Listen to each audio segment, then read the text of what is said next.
You keep asking when the housing market is going to get better. And believe me, I understand why. I've heard some people say it's never going to get better. And some people say when I'm dead. And some of you laugh about it because that's actually easier and better probably than being angry.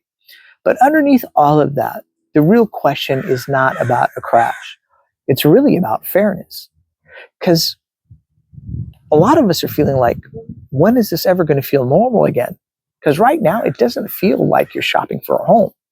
It feels like you're signing up for a subscription that keeps updating the price after you've already agreed to terms.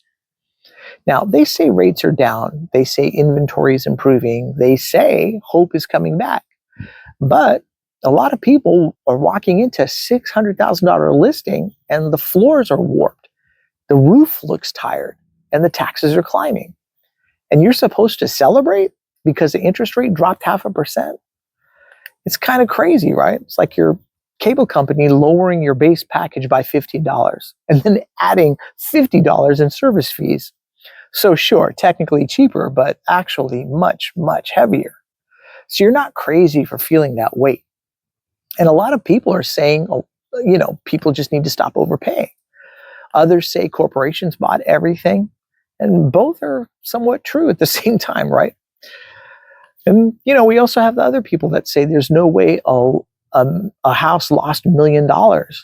But we have to slow all of those comments down for a moment because markets aren't morality plays. They're a pressure system. And sometimes regular people overpay because they're afraid of missing out. FOMO. Sometimes investors step in with cash and remove options from families.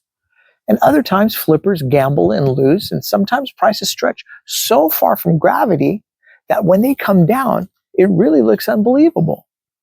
But what really changed wasn't just price. It was leverage. So think about the people who bought before 2020 and refinanced at 3%. They're not moving. I mean, why would they? A $200,000 loan at 3% over 30 years costs just over $100,000 in interest. Now look at today. A $400,000 house at 7%, you're staring at $500,000 in interest in the same 30 years. Completely different reality. It's like having a lifetime $9 subscription and someone asking you to cancel it to sign back up at $35 for the exact same service.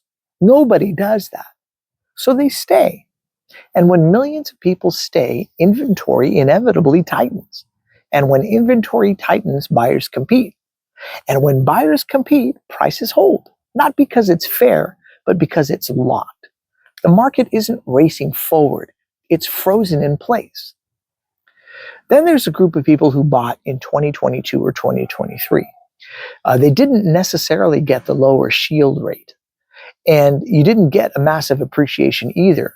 So if these people sell now, they might break even, maybe even take a loss. And if you try to rent it out, your mortgage is $2,900 and the rent in your area might be $2,300. So your backup plan costs you $600 a month. That's like buying a car to drive rideshare and realizing gas, insurance, and maintenance eat up the entire paycheck. It's not passive income. It ends up becoming a monthly reminder.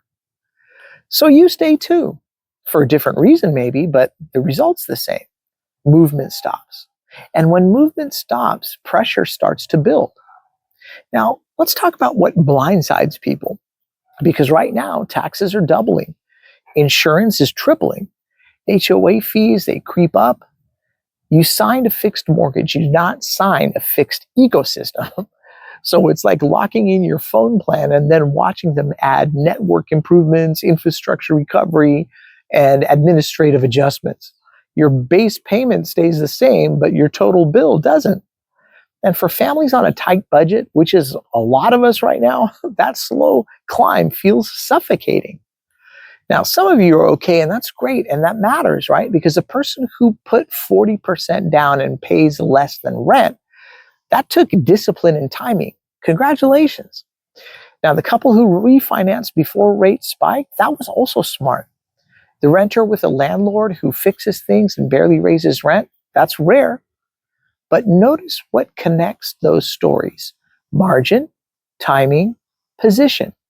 That doesn't make everyone else irresponsible. It means the entry bar moved.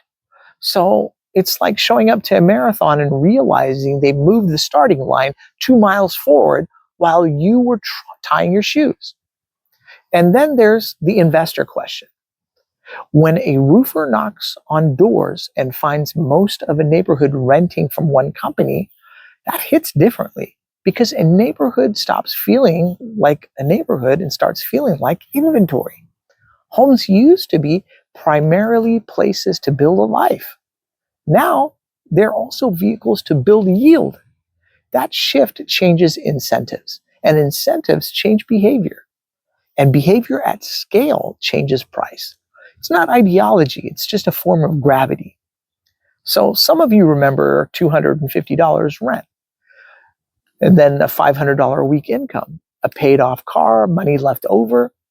Today, someone making solid money looks at a $6,700 mortgage payment and just stares. Not because they're lazy, but because wages grew steadily. Assets grew explosively. And when assets growth outruns income long enough, the gap, it starts to feel somewhat personal. It feels like someone raised the price of the American dream and forgot to tell you about it. So when does it get better? Well, not when headlines celebrate, not when rates tick down slightly. It gets better when the monthly payment stops stretching families to the edge. And it gets better when sellers accept that not every house is a lottery ticket. It gets better when buyers stop treating overpaying like winning. It gets better when quality matches price again. And it gets better when the full bill, taxes, insurance, maintenance, behaves like something predictable. Because relief won't come from optimism alone. It's going to come from alignment. When income and cost recognize each other again, right? And until then, here's what I would say if we were sitting across from each other, having a glass of wine or eating dinner. If a builder offers you a lower rate, ask what the price reduction would be instead. Same math, clearer truth. If you're buying, don't skip inspections. A house is not sneakers on a resale app. And before you fall in love with a listing, check property tax history and insurance trends. Because if those are rising fast, your fixed payment isn't fixed. None of that changes the entire market, but it does keep you from walking into it blind.